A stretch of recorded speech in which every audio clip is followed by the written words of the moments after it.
Welcome to A Year of War and Peace. I'm your host, Brian E. Denton. A Year of War and Peace is a daily, year-long, chapter-by-chapter reading of and meditation on Leo Tolstoy's epic novel, War and Peace. In these videos and podcasts, you'll be treated to a free reading of one chapter per day of the novel, plus a reflective essay I've written individually tailored to that day's chapter. These readings are offered for free, though if you'd like to support me, you can do so in one of three ways. First, you could purchase my ebook, A Year of War and Peace. It features the entire novel, plus all of my reflective essays, and it's only $2.99 on Amazon.com. You could also become a patron at patreon.com/BrianEDenton.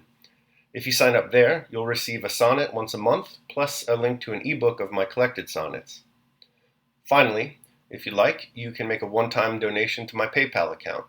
The email there is brianedenton@gmail.com. You can also use that email to contact me. I'd be happy to hear from you. Your support is greatly appreciated. Today's reading and reflection is on Chapter 29. Chapter 29. The Pavlograd Hussars were stationed 2 miles from Brno. The squadron in which Nicholas Rostov served as a cadet was quartered in the German village of Salzernik. The best quarters in the village were assigned to Cavalry Captain Denisov, the squadron commander, known throughout the whole cavalry division as Vaska Denisov. Cadet Rostov, ever since he had overtaken the regiment in Poland, had lived with the squadron commander. On October 11th, the day when all was astir at headquarters over the news of Mack's defeat, the camp life of the officers of this squadron was proceeding as usual. Denisov, who had been losing at cards all night, had not yet come home when Rostov rode back early in the morning from a foraging expedition. Rostov, in his cadet uniform, with a jerk of his horse, rode up to the porch, swung his leg over the saddle with a supple, youthful movement, stood for a moment in the stirrup, as if loath to part from his horse, and at last sprang down and called to his orderly. "Ah, Bondarenko, dear friend," said he to the hussar, who rushed up headlong to the horse. "Walk him up and down, my dear fellow," he continued, with that gay, brotherly cordiality which good-hearted young people show to everyone when they are happy. "Yes, your excellency," answered the Ukrainian gaily, tossing his head. "Mind, walk him up and down well." Another hussar also rushed toward the horse, but Bondarenko had already thrown the reins of the snaffle bridle over the horse's head. It was evident that the cadet was liberal with his tips, and that it paid to serve him. Rostov patted the horse's neck, and then his flank, and lingered for a moment. "Splendid! What a horse he will be," he thought with a smile. Holding up his saber, his spurs jingling, he ran up to the steps of the porch. His landlord, who in a waistcoat and a pointed cap, pitchfork in hand, was clearing manure from the cowhouse, looked out, and his face immediately brightened on seeing Rostov. "Good morning, he said, winking with a merry smile, evidently pleased to greet the young man. "Already diligent," said Rostov with the same gay brotherly smile which did not leave his eager face. "Up Ostrikar, up Russians, up Emperor Alexander," said he, quoting words often repeated by the German landlord. The German laughed, came out of the cowshed, pulled off his cap, and waving it above his head, cried, "And the whole world up!" Rostov waved his cap above his head like the German, and cried, laughing, "And long live the whole world!" Though neither the German cleaning his cowshed, nor Rostov, with his platoon from foraging for hay, had any reason for rejoicing, they looked at each other with joyful delight and brotherly love, wagged their heads in token of their mutual affection, and parted smiling, the German returning to his cowshed, and Rostov going to the cottage he occupied with Denisov. "What about your master?" he asked Lavrushka, Denisov's orderly, whom all the regiment knew for a rogue. "Hasn't been in since the evening. Must have been losing," answered Lavrushka. "I know by now if he wins he comes back early to brag about it, but if he stays out till morning it means he's lost and will come back in a rage. Will you have coffee?" "Yes, bring some." 10 minutes later, Lavrushka brought the coffee. "He's coming," said he. "Now for trouble." Rostov looked out the window and saw Denisov coming home. Denisov was a small man with a red face, sparkling black eyes, and black tousled mustache and hair. He wore an unfastened cloak, wide breeches hanging down in creases, and a crumpled shackle on the back of his head. He came up to the porch gloomily, hanging his head. "Lavushka!" he shouted loudly and angrily. "Take it off, blockhead! Well, I am taking it off, replied Lavrishka's voice. Ah, you're up already, said Denisov, entering the room. Long ago, answered Rostov. I have already been for the hay, and have seen Fraulein Mathilde. Really? And I've been losing, brother. I lost yesterday like a damn fool, cried Denisov, not pronouncing his R's. Such ill luck, such ill luck. As soon as you left, it began and went on. Hello there, tea! Puckering up his face, though smiling, and showing his short, strong teeth, he began with stubby fingers of both hands to ruffle up his thick, tangled black hair. And what devil made me go do what?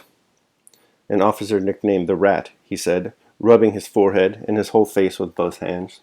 Just fancy, he didn't let me win a single cod, not one cod. He took the lighted pipe that was offered to him, gripped it into his fist, and tapped it to the floor, making the sparks fly, while he continued to shout. He lets one win the singles and collars, and as soon as it doubles, it gives the singles and snatches the doubles. He scattered the burning tobacco, smashed the pipe, and threw it away.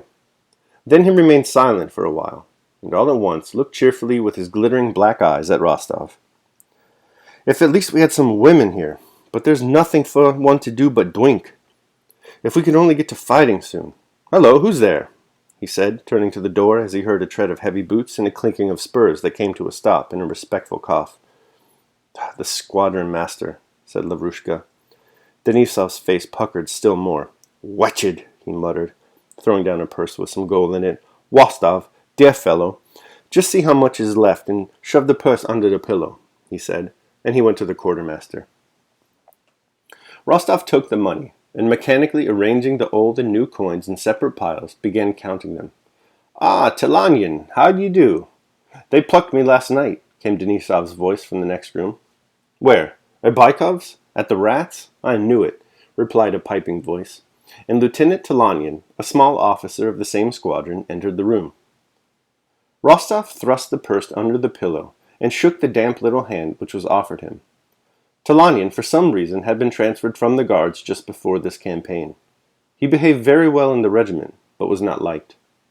Rostov especially detested him, and was unable to overcome or conceal his groundless antipathy to the man. Well, young cavalryman, how is my Rook behaving? He asked. Rook was a young horse Tilanyan had sold to Rostov. The lieutenant never looked the man he was speaking to straight in the face, his eyes continually wandering from one object to another. I saw you riding this morning, he added. Well, he's all right, a good horse, answered Rostov, though the horse for which he had paid 700 rubles was not worth half that sum. He's begun to go a little lame on the left foreleg, he added.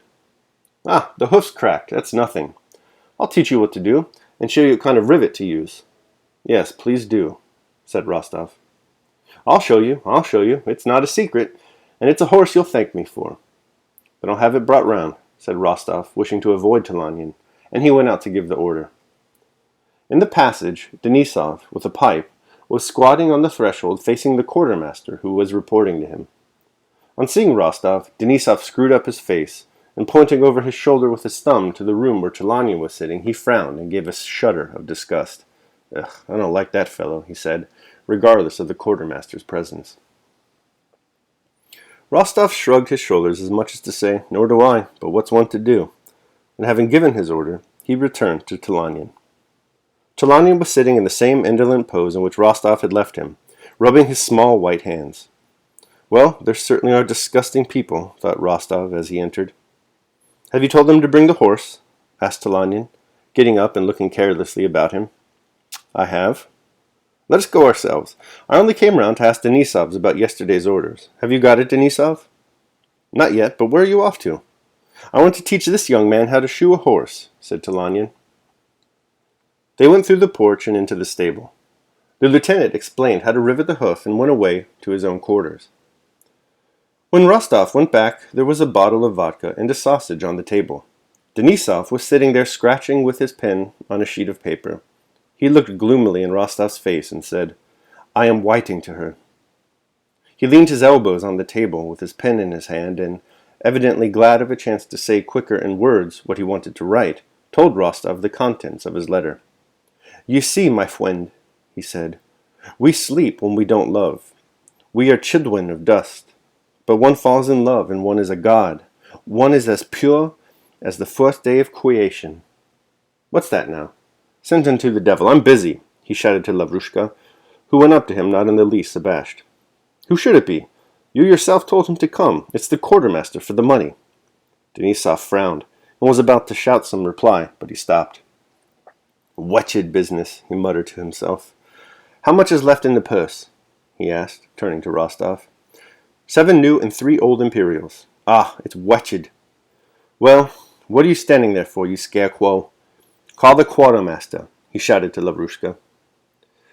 Please, Denisov, let me lend you some. I have some, you know, said Rostov, blushing. Don't like borrowing from my old fellows. I don't, growled Denisov. But if you won't accept money from me like a comrade, you'll offend me. Really, I have some, Rostov repeated. No, I tell you. And Denisov went to the bed to get the purse from under the pillow. Where have you put it, Rostov? Under the lower pillow. It's not there. Denisov threw both pillows on the floor. The purse was not there. That's a miracle. Wait, haven't you dropped it? Said Rostov, picking up the pillows one at a time and shaking them. He pulled off the quilt and shook it. The purse was not there. Dear me, can I have forgotten? No, I remember thinking that you kept it under your head like a treasure, said Rostov. I put it just there. Where is it? He asked, turning to Lavrushka. I haven't been in the room. It must be where you put it. But it isn't. You're always like that. You throw a thing down and you won't forget it. Feel in your pockets. No, if I hadn't thought of it being a treasure, said Rostov, but I remember putting it here. Lavrushka turned all the bedding over, looked under the bed and under the table, searched everywhere, and stood in the middle of the room. Denisov silently watched Lavrushka's movements, and when the latter threw up his arms in surprise, saying it was nowhere to be found, Denisov glanced at Rostov. Rostov, you've not been playing schoolboy Twix. Rostov felt Denisov's gaze fixed on him, raised his eyes, and instantly dropped them again. All the blood, which had seemed congested somewhere below his throat, rushed to his face and eyes. He could not draw breath. And there hasn't been anyone in the room except the lieutenant and yourselves. It must be here somewhere, said Lavrushka. Now then, you devil's puppet, look alive and hunt for it, shouted Denisov suddenly, turning purple and rushing at the man with a threatening gesture. If this purse isn't found, I'll flog you. I'll flog you all. Rostov, his eyes avoiding Denisov, began buttoning his coat, buckled on his saber, and put on his cap. I must have that purse, I tell you, shouted Denisov, shaking his orderly by the shoulders and knocking him against the wall. Denisov, leave him alone. I know who has taken it, said Rostov, going toward the door without raising his eyes. Denisov paused, thought a moment, and evidently understanding what Rostov hinted at, seized his arm. Nonsense, he cried, and the veins of his forehead and neck stood out like cords. You are mad, I tell you. I won't allow it. The purse is here. I'll flay the scoundrel alive, and it will be found. I know who has taken it, repeated Rostov in an unsteady voice, and went to the door. And I tell you, don't you dare do it, shouted Denisov, rushing at the cadet to restrain him.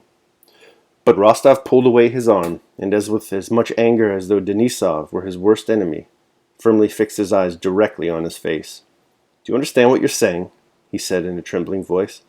There was no one else in the room except myself, so that if it is not so, then... He could not finish, and ran out of the room. Ah, may the devil take you and everybody, were the last words Rostov heard. Rostov went to Tilanian's quarters. The master is not in. He's gone to headquarters, said Tilanian's orderly. Has something happened? He added, surprised at the cadet's troubled face. No, nothing. You've only just missed him, said the orderly. The headquarters were situated 2 miles away from Salznik, and Rostov, without returning home, took a horse and rode there. There was an inn in the village, which the officers frequented. Rostov rode up to it and saw Tilanian's horse at the porch. In the second room of the inn, the lieutenant was sitting over a dish of sausages and a bottle of wine. Ah, you've come here too, young man, he said, smiling and raising his eyebrows. Yes, said Rostov, as if it cost him a great deal to utter the word, and he sat down at the nearest table. Both were silent. There were 2 Germans and a Russian officer in the room.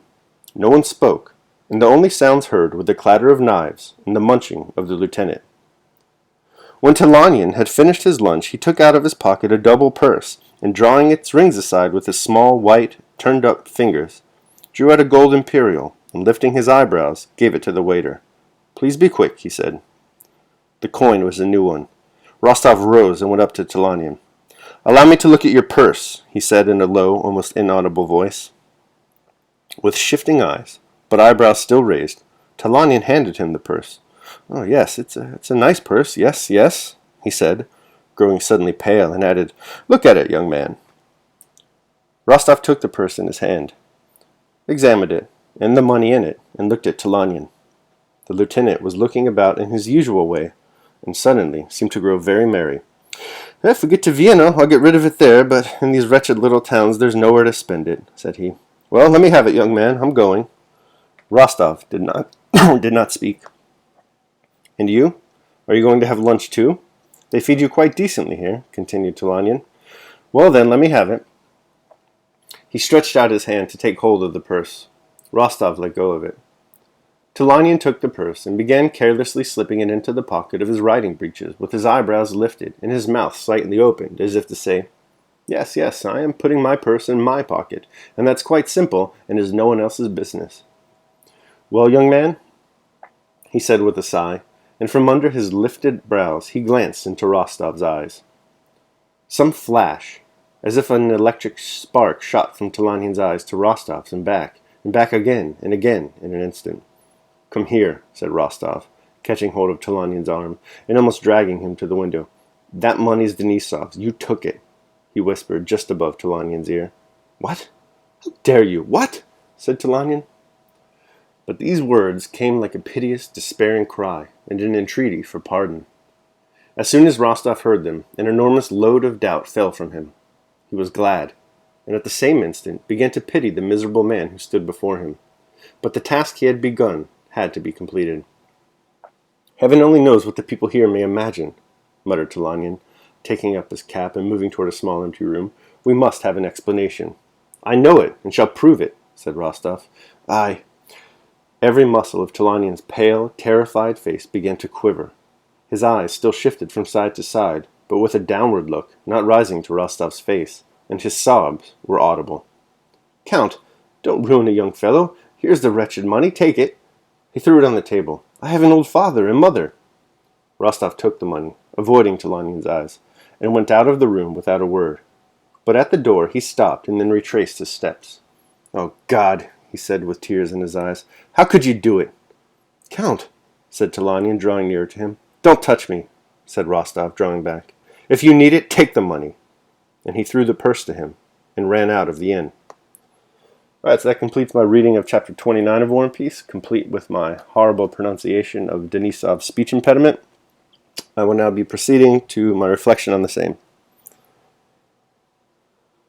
A Year of War and Peace, Day 29. Raging Bull in a China Shop. An investment in anger will put you in the red. Coriolanus' stock still hasn't improved since Plutarch compared him unfavorably to Alcibiades in terms of his ability to control that seething emotion.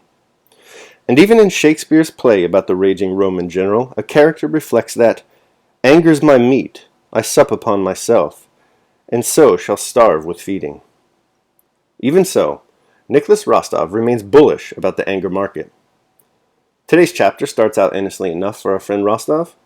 We see that he settled nicely into the war campaign as part of the Pavlograd Hussars stationed just outside of Brno. He's living with a man named Denisov, and when he returns to their home early in the morning after a foraging expedition, we see, in a worrisome parallel to his profligate father, that he's a very liberal tipper. But in terms of character traits, perhaps generosity isn't so bad, especially in comparison with the anger that consumes him later in the chapter. So what is the spark that ignites Rostov's rage in this chapter? It all starts with Denisov's purse. Denisov is a gambler on a losing streak. When Denisov sees Ch30 approaching, he gives his purse to Rostov.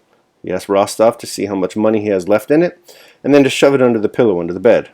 Rostov complies. Ch30 hangs out for a bit and proves himself to be a very disagreeable fellow. When Ch30 leaves Denisov, asks for his purse back. It's nowhere to be found. Rostov realizes that Ch30 must have stolen it. This launches Rostov into an absolute rage. He cannot think. He can barely speak.